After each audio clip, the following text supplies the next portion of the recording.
everyone, I'm Carey Pena, and this is Front Doors TV. With us in our Inspired Media 360 studios right now, Marilee Baptiste, who is the Executive Director of Midwest Food Bank. Thank you so much for being here. Thank you for having me. Midwest is the second largest independent food bank in the nation, but you don't often get as much press. That's but correct. You guys are heavy hitters. We are. We're a national charity. And we have 10 locations in the U.S., one of which is Arizona, which I am the director of. And you're based in Gilbert. I am based in Gilbert, correct. Talk to us about the mission and the history of Midwest Food Bank. Yep, so the history is really dates back to 3 farmers in Illinois who were interested in just helping out their community with the extra food that they had. They saw a need and they fulfilled it. From there, over the last 20 years, we have grown to, as I mentioned, 10 locations as well as 2 international. The Arizona division has been in existence about 5 years.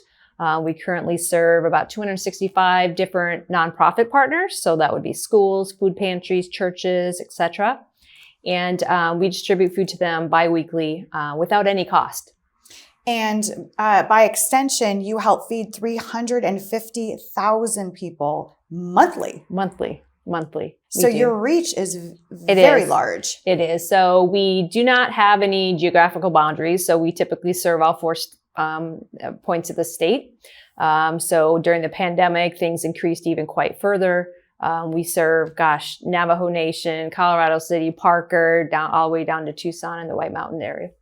You have 4 programs: the Food for Nonprofits, which you just touched on, Disaster Relief, Hope Packs, and Tender Mercies. Tell me about Tender Mercies. So Tender Mercies is a rice-based meal that is protein-packed and full of vitamins that is really good for people that are in need of some shelf-stable food to complement maybe the produce or perishable items that they might get. So it's real easy to make. You just pour in some water to warm it up, and there you go. It was primarily used internationally, but during the pandemic, we actually started using it more domestically for areas that were fairly remote, such as the tribal nations. How many people are in need in our state? Oh gosh, I think the latest stats might be 1 in 4 people have some sort of food insecurity. And you know what that looks like and what I think people think that is, traditionally used to be maybe the lower income people, but with the illness and unemployment that has been impacting a lot of people due to the pandemic, there's a lot of other types of folks that have sort of popped up, meaning homebound seniors, students that are not having any food at home. There's college students that are really fighting to stay in college and pay their bills. And then there's also families that are now extended or blended and really trying to feed more people with the resources that they had. This work is a calling for you. You come from corporate America and from a financial firm. Yes. And you decided to go and work for a nonprofit. I did. So I worked 22 years in the financial industry, loved every minute of it, but I just felt sort of a tug of my heart to serve. And I had volunteered at Midwest Food Bank primarily because my children could volunteer with me. We do not have any age restrictions. So one of my favorite days was age 2 to 92 as far as volunteers. We love having kids. They bring such a fun energy. And opportunity came up here at Midwest Food Bank and I jumped on it. And how does it make you feel to be doing this type of work? Oh gosh, it's so fulfilling. Everyone's happy.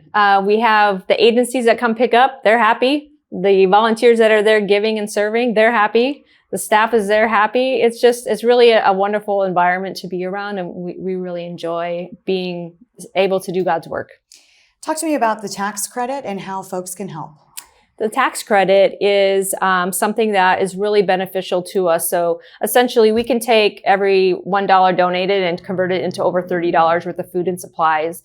So we are able to do that simply with the leverage that we have. But we have these programs, and depending on the needs we also do disaster relief, for example. So this type of money helps us primarily with transportation, with getting the food from places like California to Arizona, where we can repack it, sort it, and get it distributed to the people that need it and fill their bellies.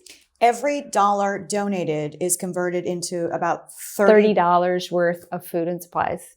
That's incredible. It is incredible. And what we can attribute that to really is our volunteers.